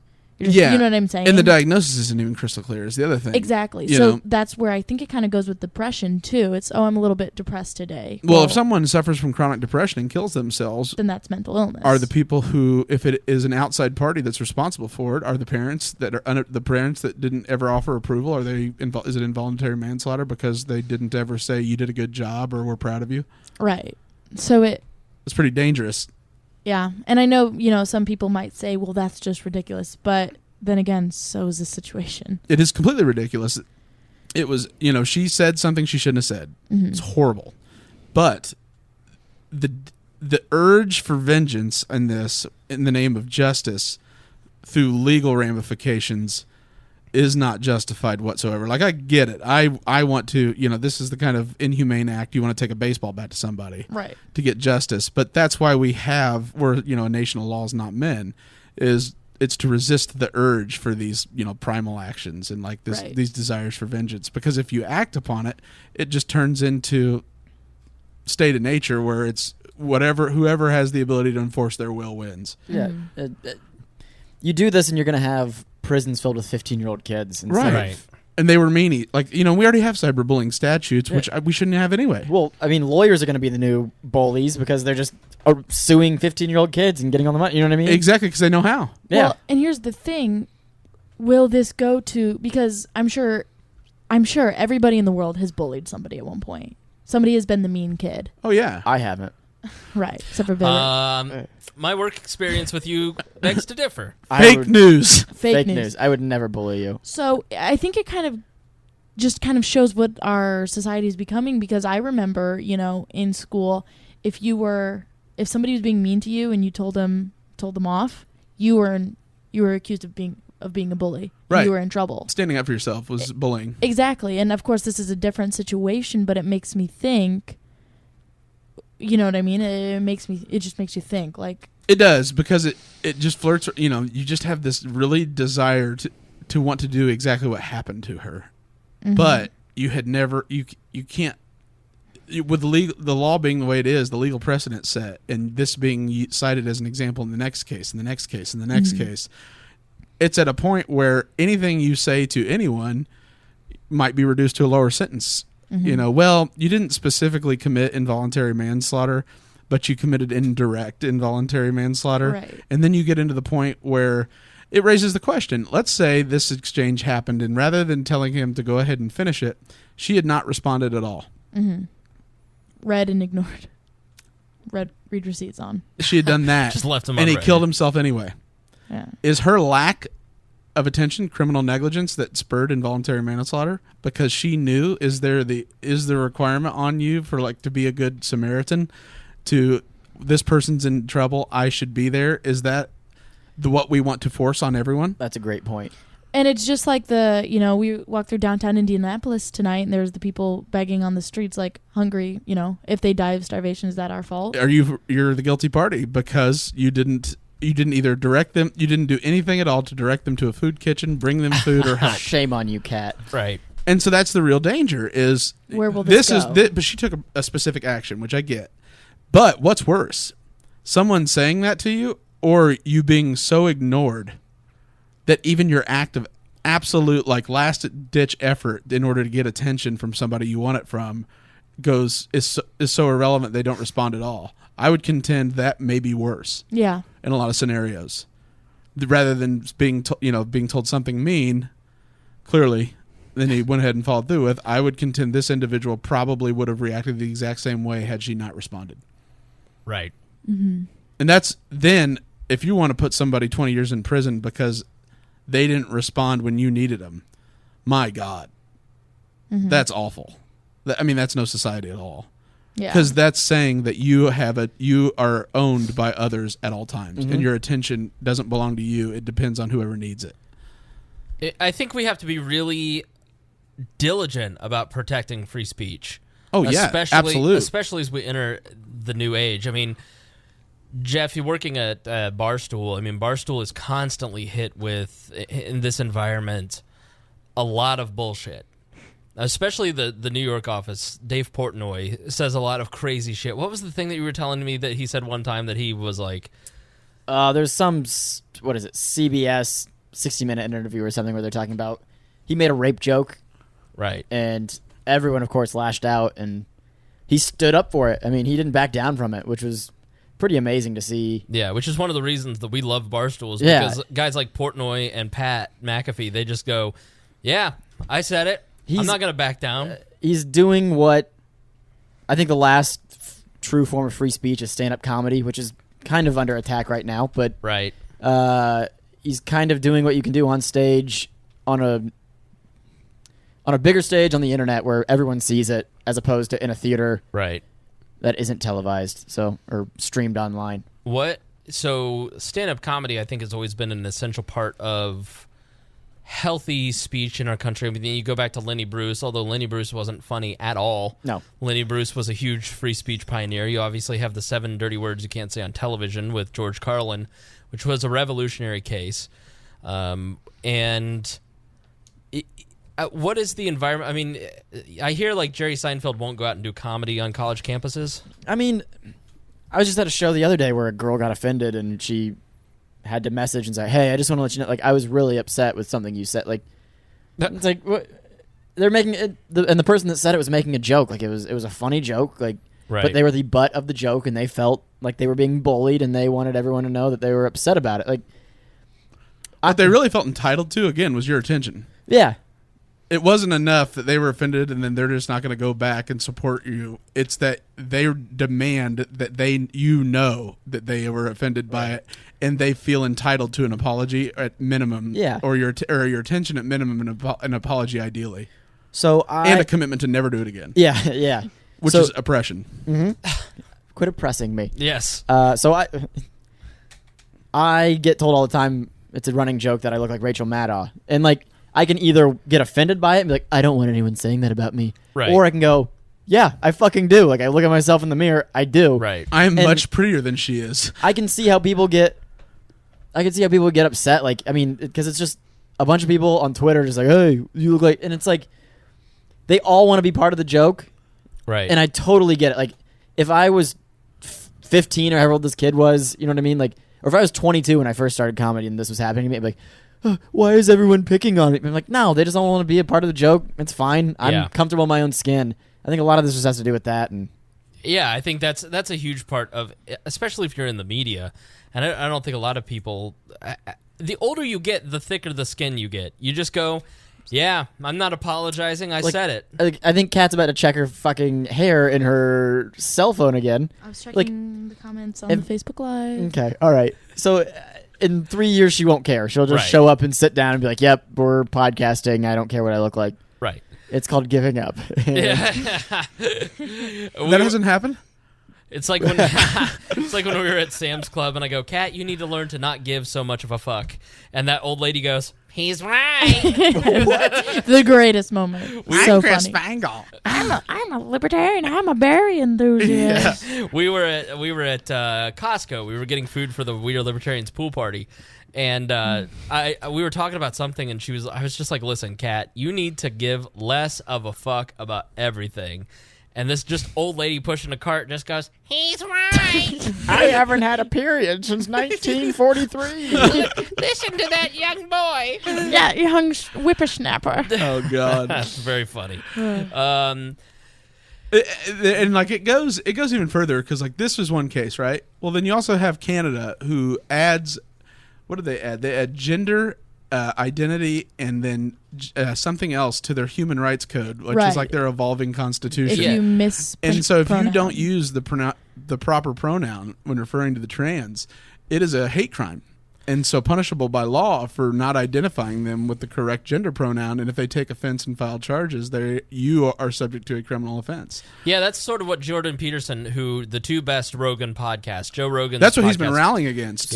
So if I go, hey man, like I always say, hey man, what's up? Right. I could go. They to can jail. immediately go and file a criminal offense against you. Absolutely. They are protected class within their laws, and it's a hate crime to do so. That's insane. That's the state of. I think that's the state of.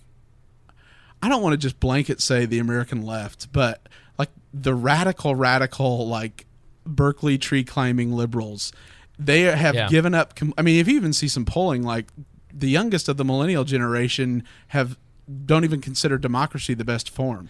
Well, the problem is that the people who should be for free speech, the left, the liberals, have a large portion of them have abandoned that and have left libertarians allyless. And it's more the conservatives now that are starting to embrace free speech. It's just the Liberty Caucus. Right. That's it. Right. It's Justin Amash, Rand Paul, and then a couple other stragglers. Equality has somehow become more important than free speech, which is bizarre to me because you can't. You can't have equality without free speech. Kat, earlier today we were talking about the Reformation because Kat and I, we know how to party. And so we were watching. We were watching a YouTube video about Martin Luther and the Reformation. So enlightening. Like, I don't know why I never learned anything about that. Right, like Martin Luther. School. Martin Luther did more to free the human mind and free humanity from the slavery that was the Catholic Church at the time by just translating the Bible into German and releasing it through printed text. The power of the written word, right? So people could read for themselves, right? And then that's the power of words, and that's perfectly. That shows you what words can do. Yeah, spoke, written or spoke. But they can make somebody kill themselves. Right, exactly. That's what I mean. Is like that's the incredible power that books, ideas are what run the world, and the thought that. But on this case, it's that yes, her words were clearly fatal. Right, they were fatal, no doubt about it. The question is, do you want to go down that rabbit hole? And when we talk about this so often on We Are Libertarians, that you are not guaranteed a right to come home at the end of the day safely. And that the world is a rough place, and it's much less rough than it was 100 years ago. I mean, hell, we have deodorant now. The poorest of the poor in the United States have free cell phones with paid plans, and they have 30% of food stamps don't go used. As a person who is 33, barely just starting to break into the middle class, I would say I have a job. I have more food than I need. I have a huge variety of food. I have health care. I have more in my life. I have many, many books, many leather-bound books. I have air conditioning. Two cats. I have a better a life. Podcast studio. A pod-fucking-cast studio. Right. In my own house. An intern. There is no one in the 1950s that lived like this. No. Henry VIII didn't live the way that I live. No. He died of gout or being fat or something. I will not have gout because I have a gym you can go to CVS and get a $4 solution. Right. That would be fatal to him. Right. My entire life is better than King Henry VIII, who lived like a king at that time. It's relative. Were you banging as many chicks as he was? I was not. See, no. You got gout or slaying it with raw dog and randoms. I'll take gout any day of the week. I don't even know what gout means. Wait, is that when your toes turn green? No, that's gangrene. It's like your foot gets fat or something. I don't know. Gout affects your joints, and the only thing that cures it are cherry juice. Something like it's an inflammation. I feel like it's inflammation of the joints really terribly. No, I think you do have gout. I'm looking at it. Yeah, I think you have gout. It's like your foot blows up or something. I've seen that. Please start telling people you have gout. Honestly, yeah, I have gout, scarlet fever. I'm Cat, and I have gout. I'm Cat. I have disease that killed Henry VIII. I would love to come to the podcast tomorrow, but my gout is starting to act off. It's so bad. I'm a gout flare-up. I tried to get my foot out of the bed, but the gout just is not making it move. Obama didn't cover my gout, but he gave me a free Samsung Galaxy. Well, that's the thing is gout's. I'm pretty sure isn't gout like given the same classification as what's that female thing that everybody has that they deal with like lupus and fibromyalgia, lupus, and gout. Unlike fibromyalgia, gout is real. It is real. No, is lupus real? Because Selena Gomez has that. Yeah, there's. It's similar to fibromyalgia. It's like right? a bunch of different types of lupus or something. Yeah. So it's very organic, decentralized, bottom up. Prognosis. I have gout. I'm Anagnos. My name's Anagnos. I have so much gout. Oh, my gout. I have weak bones. I have brittle nails because I have a thyroid condition. That's true. Yeah. I mean, it's so funny. So it's so funny that we're having this discussion on whether free speech is worth it anymore. I mean, we had today, it was a Northwestern professor wrote an op-ed in the Los Angeles Times, and if you don't care, I was going to read a little bit of it. Go for it. So her name is... Don't care! Is it, I assumed it was a man. Continue. I don't understand. It's a female professor. They don't let them read now, do they? Yeah. Well, and her name's Laura Beth Nielsen, a research professor for the American Bar Foundation, and she wrote in an op-ed, she teaches at Northwestern. Why, for example, did the Supreme Court on Monday rule that a trademark office... Oh, for record, the Supreme Court ruled 8-0, unanimous, on a case where a group of this Asian band wanted to name themselves the Slants and trademark it, Right. as mocking the racism in it, Right. And the trademark, it was contested. Should they come in and allow, should they deny it or approve it, their ability to do it because it's racist, be a violate, I think, of the Hatcham Act. The Washington Redskins. They got involved with the case, okay. and so it ended up being a group case because this group of Asians, this band, wanted to name themselves Slants, and the trademark office wasn't going to allow it because they thought it was racist. They were violating another law. Well, time to trademark a new name for the podcast. I'm very offended. Welcome to We Are Cunts. I'm your host. Welcome to I Have racist. Gout. Yeah, we are goutitarians. But so she opposes free speech. So she goes in to write for the Los Angeles Times today. Why, for example, did the Supreme Court on Monday rule that the trademark office cannot reject disparaging applications like a request from an Oregon band to trademark the Slants as an Asian slant eyes? The typical answer is that judges must balance benefits and harms. If judges are asked to compare the harm of restricting speech, a cherished core constitutional value, to the harm of hurt feelings, judges will rightly choose to protect free expression. But perhaps it's nonsense to characterize the nature of the harm as nothing more than an emotional scratch. That's a reflection of the deep inequalities in our society, and one that demonstrates a profound misunderstanding of how hate speech affects its targets.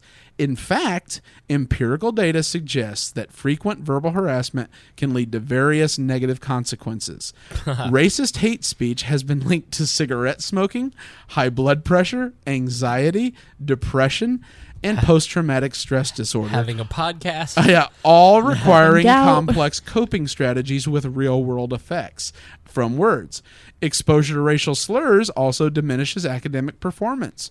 Women subjected to sexualized speech may develop a phenomenon of self-objectification, which is associated with eating disorders. Right, Sugar Tits? Sorry, I have never been sexually harassed at We Are Libertarians podcast. I was talking to Jeff. Oh, sorry. Yeah, don't assume that he's talking to you. Yeah, how dare you? He's been my Sugar Tits Did I long. just misgender somebody? I Yeah. wasn't paying attention. You can go to jail for that. So the KKK can parade down Main Street. People can falsely yell fire in a theater, but they cannot falsely yell fire in a theater, but they can yell the N-word at a person of color. College women are told that a crowd of frat boys chanting no means yes and yes means anal is something they must tolerate in the name of someone else's freedom. I'm in Greek life and I've never heard that. You about to. You don't go to Oklahoma. I'd never heard that, and I usually pride myself on hearing sexist chants. I missed this one. You're like, do you remember the little cheerleader chants that you probably learned as a kid, as a girl cat? I didn't have that part of my childhood. I played soccer. Like knick-knack, paddywhack, give a dog a bone. Oh, yeah. Everybody, Right. rumble. Oh, I got in trouble because we sold T-shirts for IU Bucket Weekend that said kegs, eggs, and open legs, and people were wearing them to classes and wanted to know like who to get an apology for. Oh, God. Yeah, and so they say consider all the protections. This woman's basically arguing that the protections that exist on free speech are only for white males. So consider all the protections afforded to soldiers' families in the case of Westboro Baptist, anti-gay discriminations. When the Supreme Court ruled that in 2011 the church's right to stage offensive protests at veterans' funerals, Congress passed the Honoring America's Vets Act, which prohibits any protest 300 to 500 feet from the funerals. So these negative physical and mental health outcomes, which embody the historical roots of race and gender oppression, mean that hate speech is not just speech. What hate speech is doing something. It results in tangible harms that are serious in and of themselves and that collectively amount to the harm of subordination, the harm of perpetuating discrimination, and the harm of creating inequality. She's essentially saying the absolute right to free speech is what causes inequality and the real world effects of being told no means yes and yes means anal. Sorry. This is my senior yearbook quote. Chirp, chirp. Right. But isn't that stunning that this is a Northwestern legal... She's a JD. She writes a defense of nuanced restriction when it should be done, and then says that words are the cause of racial inequality, gender oppression. I mean, and then high blood pressure, post-traumatic stress from, your yes being anal interpreted as an invitation to be anally raped. Yeah. I don't know. That's the nature, though. The point was that's what the nature of the American left is. That's what not even the radical liberals. That's what most on the left really believe. A lot of the Bernie bros and those types are of this mindset where they have no idea why we have free speech or where that principle comes from and why it's so important. They are like, I guess, but whatever. I'm more concerned about these inequalities and racial injustices and gender injustices. So, okay, let me get this straight because I feel like I can debunk this in 5 seconds. So this professor or specialist, whatever, thinks that people who deal with racial slurs, right, have a lower, what was it? They are... So what happens is you can't yell fire in a crowded theater because Right. it incites violence. But you can yell the N-word and have a public Klan rally at African Americans, and that just because at that moment you're yelling it doesn't cause them physical harm. The physical harm that follows from the stress and the anxiety is a real-world empirical physical harm, and therefore we protect yelling fire, but we won't protect those individuals from being subjected to being yelled at. And so wait. So what about the effects of positive things? What if something positive leads you to go, you know what I mean? Someone says, hey, it's a great shirt. And then you go have unprotected sex and make babies because you're feeling good about yourself. You know what I mean? Exactly. It's the implications that kill all of this. So, that it's the extending it out past this specific circumstance. So she said that because these things are legal, that those people are more susceptible. It's only for like white. It's for the majority. So free speech is we grant for people that do the oppressing, white males. We grant them so they don't have to be subjected to being no one can yell fire. But if we ask them to not catcall women, so they're not, they don't get the anxiety or whatever, Right. So that's what I was. Okay. So I just heard that one part where she said you're more susceptible to anxiety, PTSD, and high blood pressure, all the. Okay. All those chronic anxiety. Well, just going to debunk that right now. Immediately my mind went to these places where these like racial instances, bad things, whatever happen, feel like urban poor areas. Not going to lie. Like if you think about like where's the most racist stuff being said, you automatically think the deep south, poor areas. Of course they're going to have those, you know what I'm saying? That's just... What's the argument so should we prevent them from doing so? No, but I mean, it's just like saying, people who are from areas where there's more racism prevalent, whatever, don't have a high sense of education, whatever. It's because I feel like maybe that takes place in the Deep South where there's not good education anyways. You know what I'm saying? Right. And so her point would be we protect them. Right, yeah. We protect them. We won't protect, and we'll protect them from going to see Star Wars and someone yelling fire, but we won't protect the black kid in that area who's in the school from being called the N-word and all the detrimental physical effects from such. Right. Which is where you walk that fine line of once you create an exception to absolute freedom of speech, it's real easy to categorize it and characterize it as, well, we've already agreed that the principle doesn't matter. Now it's just a matter of degree.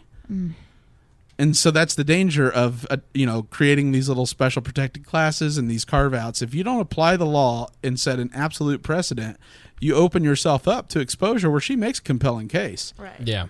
It's very, very real. I mean, you expose someone enough to, hostile yells or being yelled at, the N-word, and a sense of fear being instilled because they're too young to understand it or what's going on, they're going to develop real-world physical effects. The problem is if you abandon free speech where it's not, listen, they have to deal with it and you have to deal with the fire being yelled. Yeah. Then you need to create carve-outs for everybody.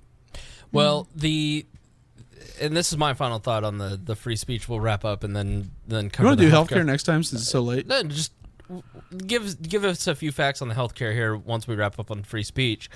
I would just say that you need to be careful about. We have to protect the free speech of Klan members. We have to protect the free speech of Black Panthers in the 60s. We have to protect the free speech of every person under the single law. Person. And the more disgusting and disgraceful somebody is, the more we have to protect their speech because they give the cover for the government to create the mechanisms that start to erode everybody's free speech. They are the catalyst for laws being passed to erode our free speech.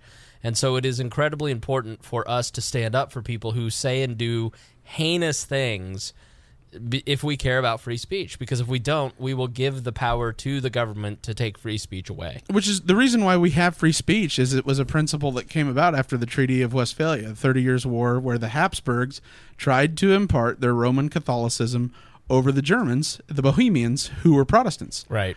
And so what happened was, because the church was the official sanction of the state, it was treason against the state to speak against Roman Catholicism, and you could be put to death. Right. So by making it where everyone had the only thing that stopped the 30 Years' War, 30 years of this, of killing, and then treasonous acts by saying, well, I don't believe that the Pope is the only person that can talk to God. And then by saying that and speaking out about it, a act worthy of death, this is where that principle arises from and why we have it. And so abandoning it to accommodate individuals who it gives them anxiety is fine, as long as you're willing to accept in time the majority saying, being able to impose this and put it as a part of law, that anything you say, like in Canada, I can have you convicted of a criminal offense. Right. That's the danger of, I get the logic behind it, and I understand we've made accommodations, but if we continue to, we're done. Yeah. Final thoughts on free speech? Jeff Vibbert? Fuck you. See, I can do that because of free speech. And you're alive. Right. Yeah, and I'm alive. Oh, damn those biceps, son. You called me fat at the beginning of the podcast. Now you're saying I'm Hey. free speech. Listen, I'm fat, but I have great arms now because I've been working out. Their tone. Kat, final thoughts? Sorry, I was just reading the text messages. They released all the text messages from the girl. Crazy. Right? Insane. Yeah, thanks for having me on. Yeah. We're not wrapping up just Oh, okay, sorry. yeah. I was so just on this issue. Yeah. on the issue. Come Yeah, back to I me. think everything's a double. There's two sides to every story. I definitely agree, though. You have to protect free speech and stop. Just because something could be hate speech, it doesn't mean that it's. We just shouldn't be saw said. it turned into law to call me she. I could go, if we lived in Canada, and report you for gender misidentification and be a criminal act. And I think we need to stop, just because something is hate speech, we need to stop making. Yeah, hate speech is horrible, but that shouldn't be illegal.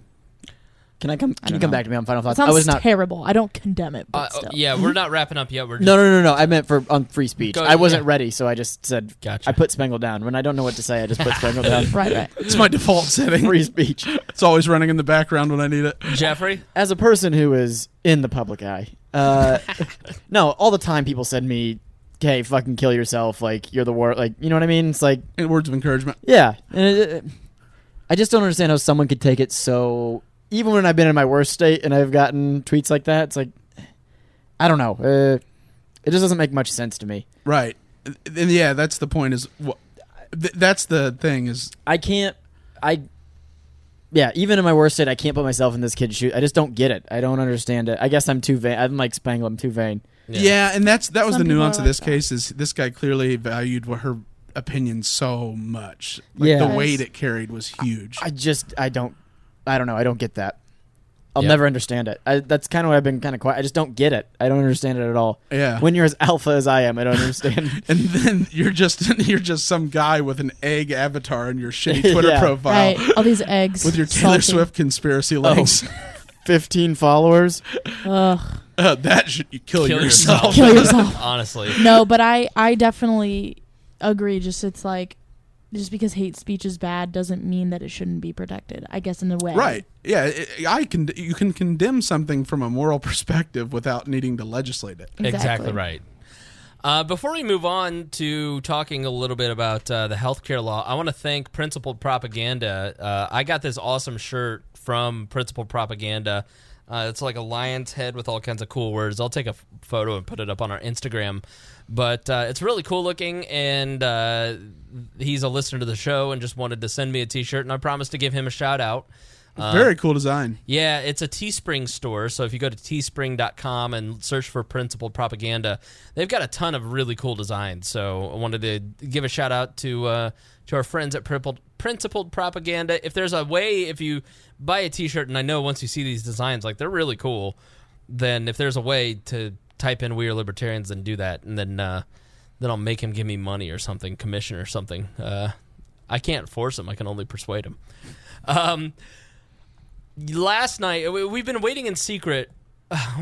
The Republicans finally revealed their health care bill. They've been crafting this in secret. I didn't think that they were very far along, and I thought they were still kind of doing some deal-making with this. But it seemed like they had it written, and they were just kind of springing it on us. And then they're going to vote on it next week and try and cram this through, and then do reconciliation, which, if you remember the slaughter rule and all that stuff, that's how the Democrats got Obamacare passed. It's really the only way to do anything.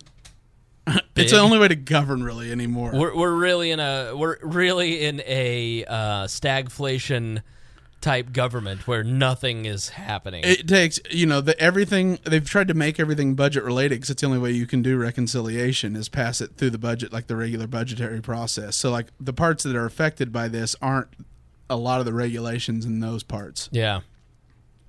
So give us some of the details. We didn't have time to really dive deep into this, so we're just going to give you some talking points so you understand what is in it. And then we'll have a little bit more fleshed out next episode. But and it's one of those things, over the course of the week, there's going to be some adjustments. Yeah. They need two.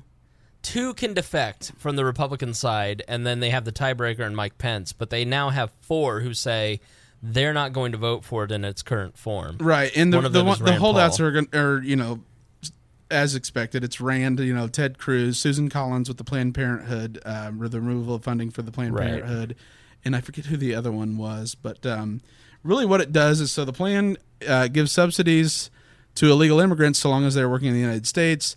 The subsidies are based on 350% of the federal poverty level, not 400%, so it's a slight reduction.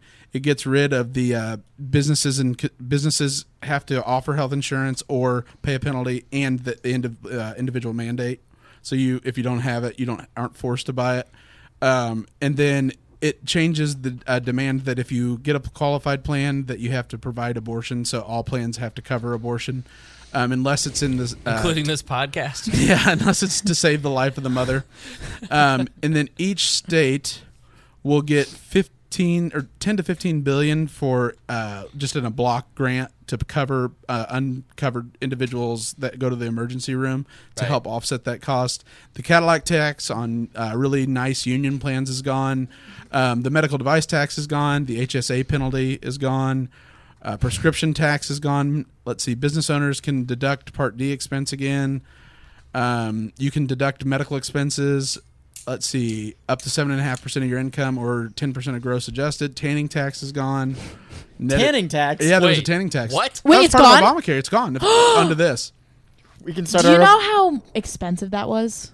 Oh, an ex of mine. The reason she became a libertarian was because of the tanning tax. Shut it's up. ridiculous. Literally what instigated. No, it was so expensive. Oh, What was the tanning tax? What do you? It was added on to I don't the remember. bulbs. for. Are you paying for the bulbs? I don't remember how much it was an was. addition. It's like a gas tax. It was added or like on to on whatever it was. cigarettes or whatever. Yeah, I don't remember how much it was, but I remember thinking like this is a ridiculous. that's a good amount. $3 to $4 per tanning.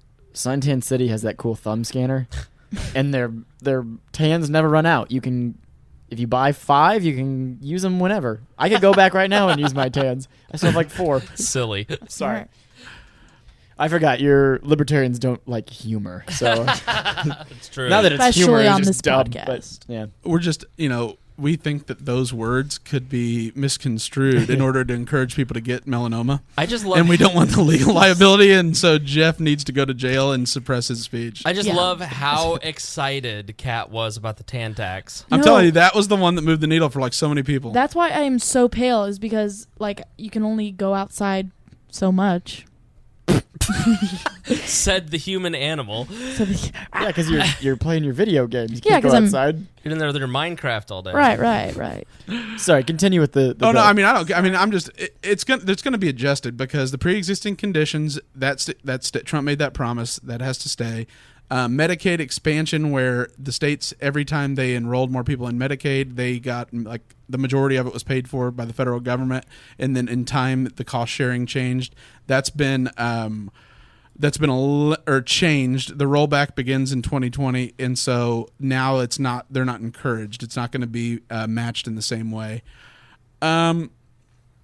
the insurance, like what it does is it bans you from charge. Like, so you used to not be able to charge someone 52 differently than someone 25 for the same policy. That is no longer the case. Now they're allowed to charge up to 5 times more because those individuals use more services. So what it does is it lets the insurer adequately price the actual cost of insuring an individual rather than spreading it across a big pool in order to. What it does is it raises or lowers it for the sick and raises it for the healthy. This allows them to accurately reflect the cost of insuring someone. Interesting. Yeah, which people hate because if you're older, all of a sudden you have to actually pay because it's not really insurance. Like if you have diabetes, it's not like maybe not or maybe not you'll have diabetes next month. Like you're going to need the same treatment. Right. This isn't. It'd be like saying we're going to, you can't charge someone who gets in wrecks all the times because they got in a wreck. That's just not right. Not according to Keto Bittner. Bittner is actually in here. They are not allowing any insurance company to insure Bittner, doing so is a treasonous act punishable by death. Almost as bad as mispronouncing somebody or misgendering. And we may be misgendering Bittner. So what you're saying is Bittner is a pre-existing condition. Like, he is, like but they do have to cover being Bittnered. So if you have the Bittner or Bittneritis, then they do have to insure you. So cancer is a pre-existing condition? Is that? Yes, it is. Now the thing is, though, each insurance company will have new leeway on how to remove the cancerous, the metastasized Bittner. Okay. Stage 4 Bittner is going to be very expensive. Itchy Bittner syndrome. Itchy Bittner syndrome, IBS, is very prevalent. Ooh, I can't get out of bed. I got Bittner. Yeah. Imagine having bitroids where they're these or Bittner gout. Irritable Bittner syndrome. Sorry, Bittner gout. My Bittner's inflamed. Yeah, I have inflamed Bittner. I have type 2 Bittner. Nobody thinks this is funny except for us. I know. I don't even care. The views of the live stream are just down.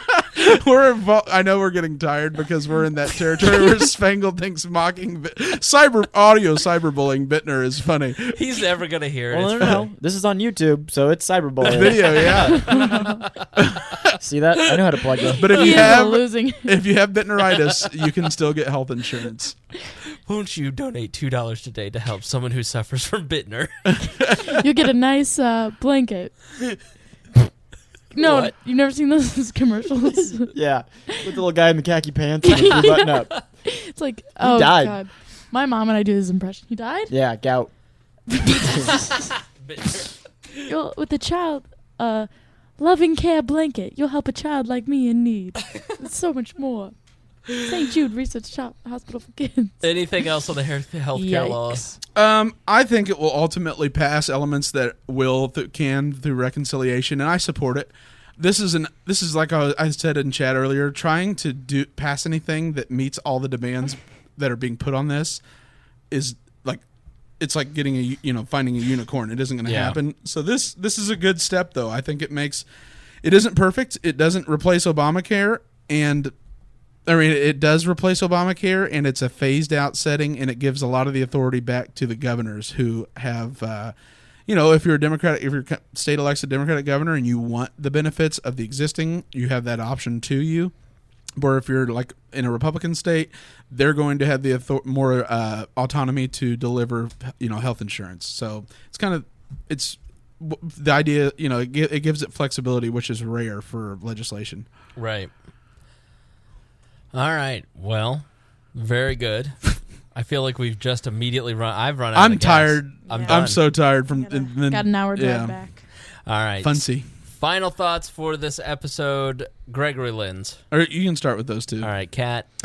Thank you for having me on. I think this was another good episode. Strong performance. Strong performance. I know a lot about pop culture. The Taylor singing Swift. was the highlight. That Right. was great. That was great. That Good. was real I'm great. glad you guys enjoyed my historical and educational performance. That I made it for that reason, not because I don't like Jewish people. Your Pharaoh, Let My People Go remix. Right. But no, thanks for having me on. Follow me at Anagnos. And people, there's a gentleman who was interacting with me on Twitter, and the wall guys, hilarious. So keep up the interactions. The one that we were like, hey, buddy, don't be a creep. And he's like, I'm married. I'm not a creep. Like, yeah, no married guy hasn't ever been a creep before. No, it was hilarious. So keep it up. I like the discussion. I like to basically show my college friends that I have intelligent friends.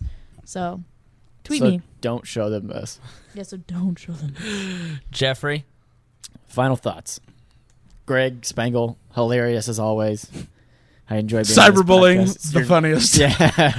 Suicide, cyberbullying, and healthcare. Oh, just all new kinds of content and Hey. inspiration. I'm getting to you.